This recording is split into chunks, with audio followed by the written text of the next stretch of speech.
Hi, my name is Tom Richardson, and I'm Vice President of Gaia Water. And Gaia Water was a company that started about 12 years ago on Vancouver Island here. Gaia Water is in a lot of different industries. So what we did was we developed a nanotechnology that is very unique in the world, and it's able to dissolve gases into liquids. So there's a lot of different types of applications that it's used for. For example, we're in Marriott hotels where 85% less chlorine is being used. We're in many municipal pools around America through our resellers and integrators down there. So we don't actually integrate into many of the businesses. We have integrators that do it for us. So they're professionals in the industry, maybe aquaculture, agriculture, swimming pools, clean tech. And the nano oxygen bubbles have a unique property. They're so small that if you lined up 8,000 of these nano bubbles, it would be the width of a human hair. So we actually get 100 million nano bubbles in an eyedropper of water. And so you can imagine what that does for agriculture. It allows for the aerobic bacteria to thrive in soil where normally if you overwater, especially in a greenhouse situation, the plants can kind of wither and droop because the oxygen expands in the heat and then it disappears. And now you're left with soggy, low oxygen. We actually are getting 25 to 30% higher growth rates in the optimum conditions, let alone the bad conditions. And this has been proven by many different industries, but also the United States Department of Agriculture. We're working closely with them on something called citrus greening, which has decimated the Florida industry for citrus. And they've lost about 50% of their business so far, where this bacterium is getting into the citrus like oranges and grapefruits, and then they're not growing and bearing fruit properly. And so we have studies done with USDA where when you use nanobubbles, they grow completely normally. So it could be a big savings grace for that. We also did some studies with Cal Poly Institute in California because they have a problem with brackish water. As global warming keeps going on, the aquifers are dropping. As you know, in California, you read it in the news all the time. And when the aquifers drop below sea level, now you get encroachment of sea water underground. And this is a really big problem for Mexico and California. So we did a study with Cal Poly, and we were showing how we could grow strawberries, for example, completely normally with the nanobubbles, where if they use regular water, the plants are stunted and they do not bear fruit. We're also in clean tech. You can clean ships with our CO2 nano water because the pH is 3.5 and that dissolves all the salts. So you don't need to do, like boat cleaning with the hull and heavy high pressure washing. It does it for itself. I mean, it's really endless, like drinking water. We're able to reduce pesticide use by just spraying the CO2 water onto plants. And that gets rid of bugs because it burns their eyes with a low pH. But the plants love it because they like CO2 on their leaves. We're getting into fire suppression because when we put CO2 into water, we're de-aerating. We're getting rid of the oxygen in that water. So there's less than 1 part per million oxygen when it's done. And so we've done tests with firefighting specialists on Vancouver Island here, and we're showing that we're putting out fires 8 times faster by using the nano CO2 water. And then also we're getting into concrete. I know Carbon Cure has been a real good promoter, and we're able to saturate the water. So I think 18% of concrete is water. So instead of using regular water, use our nano CO2 water. There's no oxygen and it'll harden faster. So now you're making calcium carbonate when the nano CO2 interacts with the lime in the concrete. So we've sold to a few large concrete companies just recently because they're really interested in sequestering CO2 long-term for hundreds of years.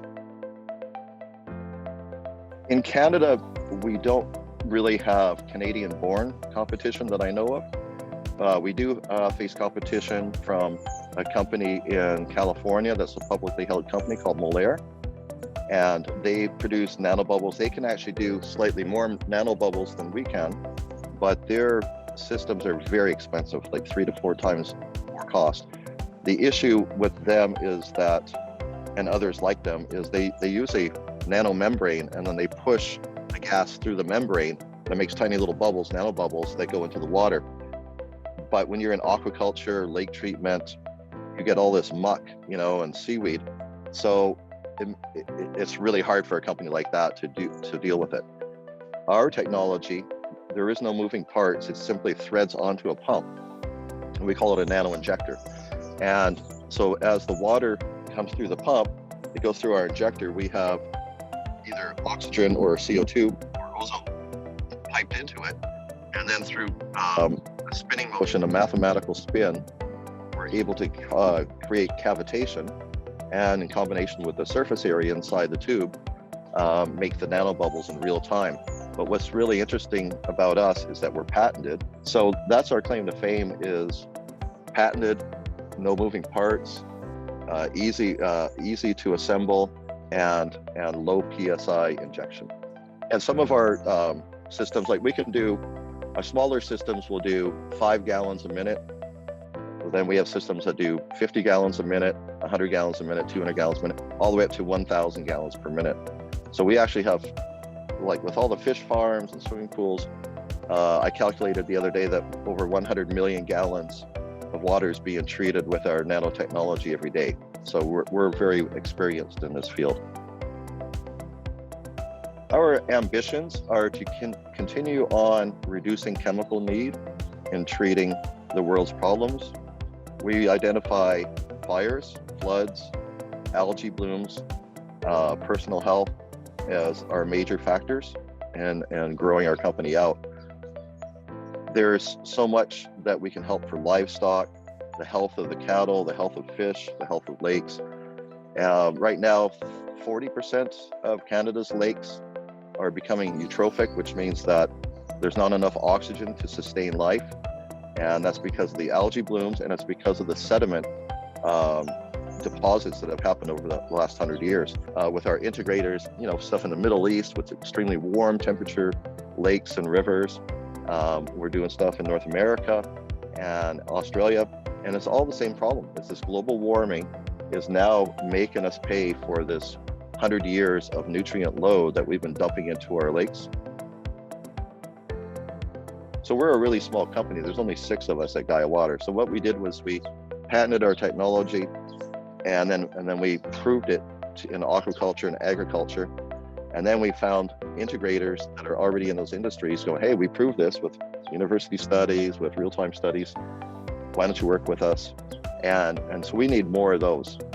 So as a small company, we can't possibly have the time to have the depth to make these meetings. But we can certainly supply the science, and our technology is proven, and it's very light and easy to ship our technology, and they just match the pumps there. So we're just one piece of the puzzle, but it's the most important piece. No moving parts. It helps humans, it helps fish, it helps plants, it helps recover Mother Nature. Gaia means Mother Earth. That's why we named our company Gaia. And we had to do that years ago. Everyone's now calling themselves Gaia, but we did this 12 years ago. But in my heart, I just want to know that I made a difference in the world. We can ship all around the world. We're patent protected. We have patents pending. We're ahead of the game. No one even knew what nanobubbles were until 5 years ago. We've been doing this for 12 years. So we're the real deal. And with no moving parts, nothing goes wrong. So it's pretty easy to work with Gaia technology.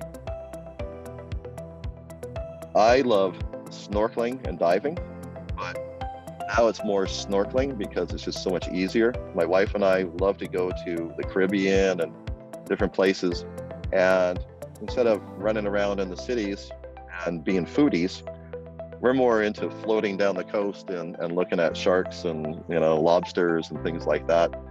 So the world is an amazing place, and we're seeking out those places that are still amazing before it changes, and trying to show our kids what the world was when I grew up and what the world could be if we do things right in the future.